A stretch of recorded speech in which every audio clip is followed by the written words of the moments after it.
All right, so now it's time to remove that stupid cam bearing.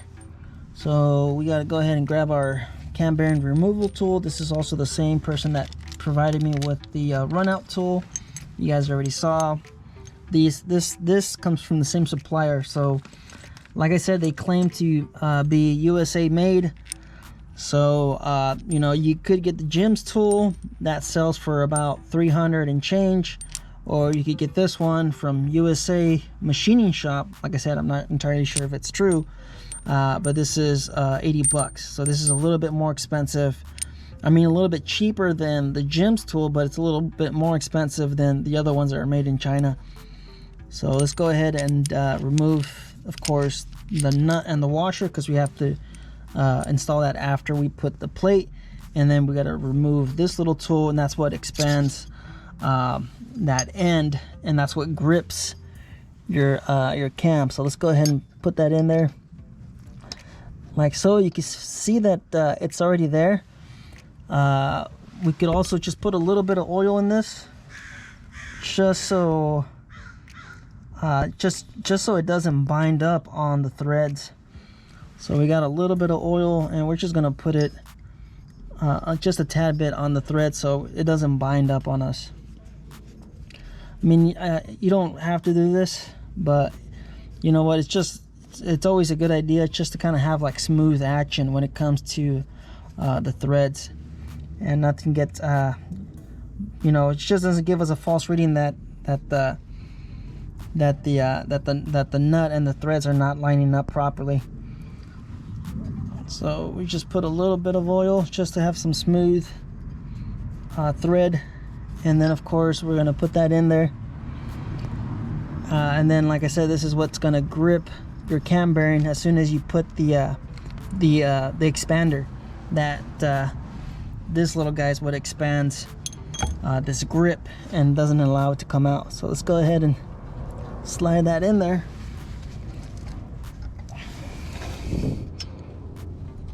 All right, so there we go.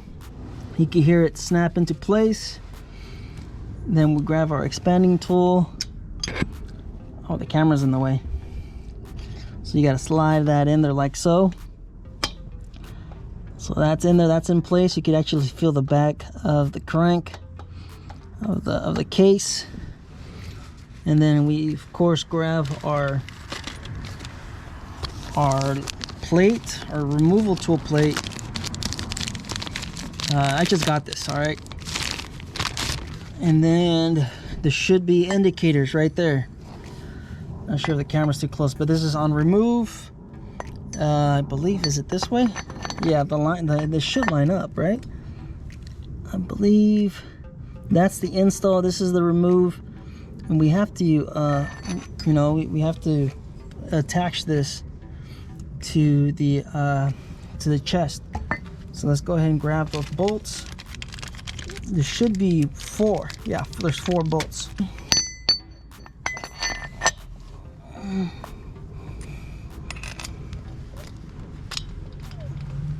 Two, 3, and we got 4. So just make sure this is well seated. Let's go ahead and grab our nut and washer.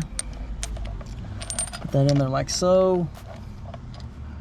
And then we got to thread this into place. Now we see where the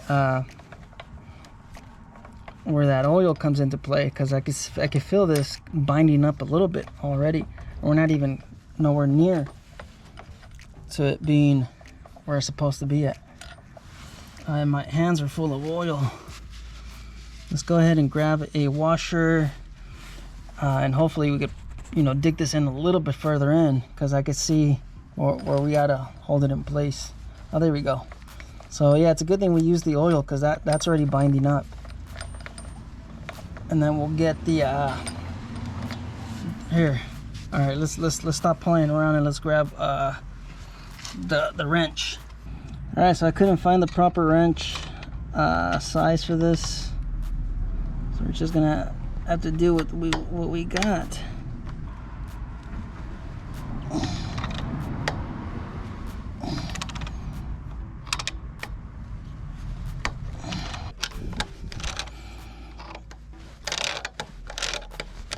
All right, now there we go, it's out. So you can see it's out by, now we could just do this. So we have the old cam bearing out. Let's go ahead and remove the plate, and then of course we have to get this ready for the install. Yeah, I was looking for the wrench size. It's more than a 19, so that's going to be another specialty tool that you're probably going to need if you don't want to do it with the grips. So let's go ahead and flip this upside down for the install.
Alright, so hopefully you guys saw that. Of course, I have company, I was talking.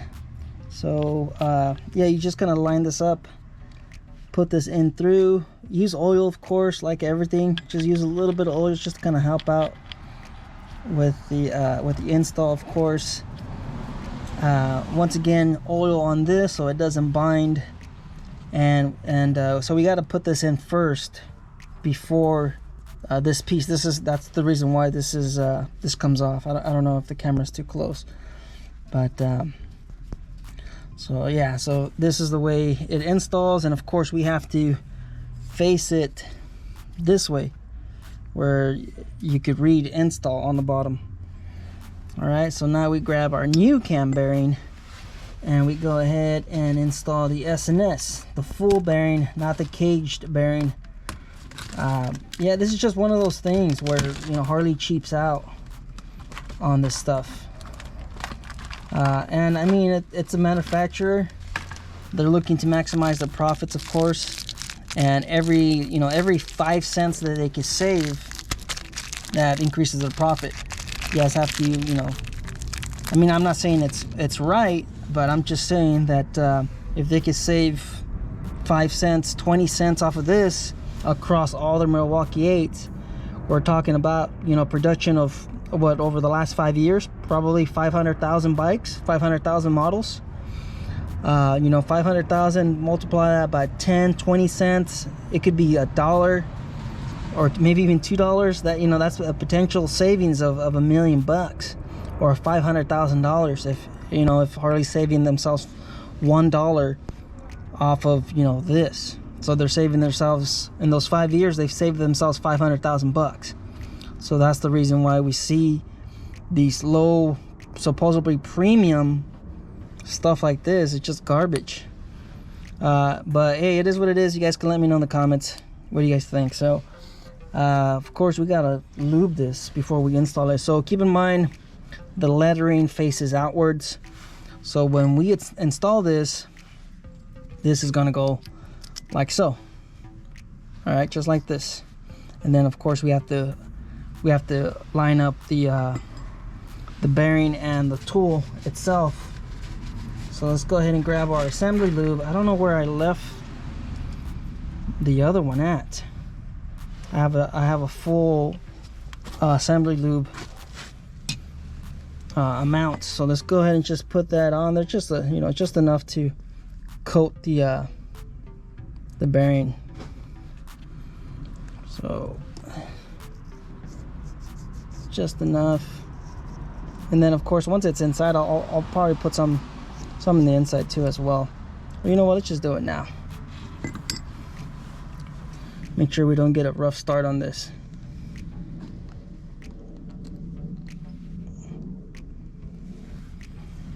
So there we go, assembly lube all over the place right there. So looks like we're ready. Remember, the letterings go on the outside. That's the flat side. That goes like so. Make sure we have plenty of lube. And then now we gotta install, remember, look for the eye right there. That's one.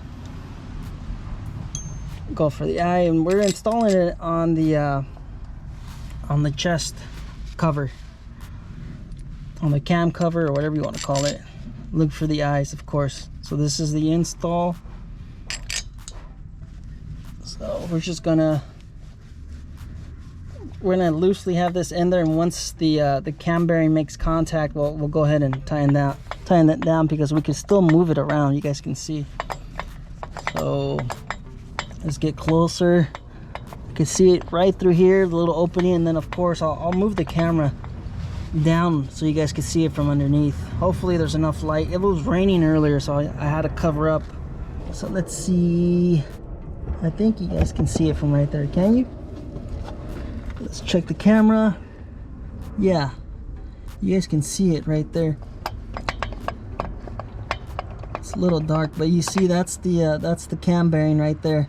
So we are far away from its house. So let's go ahead and just speed this up, and then maybe I'll move this a tad bit. All right, the GoPro was acting up on me.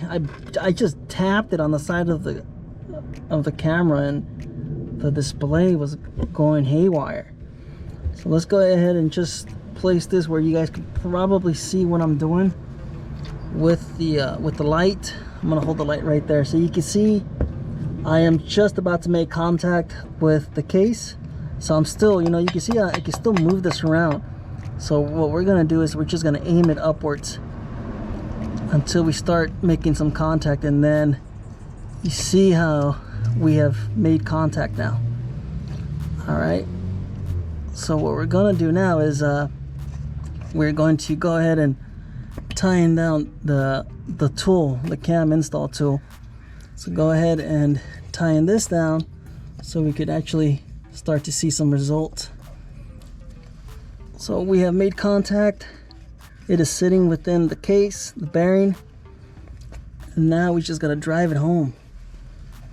We gotta make sure the tool is flat.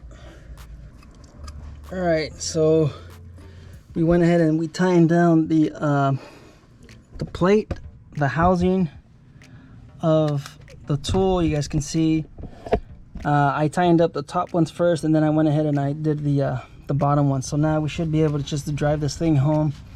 Let's go find the proper socket for this. So just keep an eye on the bearing, and we are seated, and now it's just smooth sailing from here. So we're gonna keep on cranking down on this until the tool stops. All right, you don't have to go any further than you should. Now remember, if you guys saw the video, I went ahead and I put some oil just to kind of prevent the binding of the tool. So typically when there's a bind, you're wondering, hey, is this it? Is that fully seated? You could also see inside that we're almost there. So if it stops, it's probably because it's binding. Just have a look-see on the inside. Make sure the tool is fully seated. And once it stops, then it stops. It's ready. It's done. We don't have to crank down on it any more than it should. And yeah, that's it. That's in there. So let's go ahead and just show you what it looks like on the inside. If you guys want to look in there, you guys can. So let's go ahead and turn on the light again. You guys can see the tool is fully seated. I don't know if I gotta point it out to you guys, but yeah, there it is right there. The tool is fully seated. We are done. Now we gotta go ahead and just take this out. Let's go ahead and pull back. You guys can see what I'm doing. Yeah, the camera was acting up like crazy right now. I just bumped it by a little tap on the side of the case, and it started to go haywire on me. So let's go ahead and pull this off,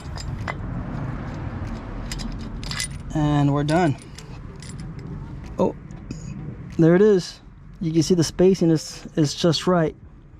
Of course, you got a little gap here as well to kind of get the spacing right. So now we grab our cam, and we're pretty much halfway there now. So, all right, let's go ahead and find our new pump and our new plate and start using the assembly lube on all that stuff. Of course, let's just, you know, we're gonna have to clean out these little passages to make sure we have a nice clean seal with the new O-rings.